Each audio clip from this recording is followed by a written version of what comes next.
Okay, hello everyone. Here I want to provide a tutorial on how to fix yellow screen on Vivo Y17s device.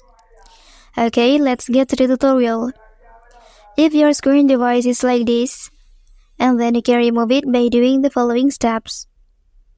Okay, first you have to go to the settings menu. And then here you can choose to tap display and brightness option. And then here you can select eye protection. Okay, after that the yellow screen on your device has been removed. That's the tutorial on how to fix yellow screen on Vivo Y17s device. If you are helped by this video, don't forget to like and subscribe to get other information from this channel. Thank you.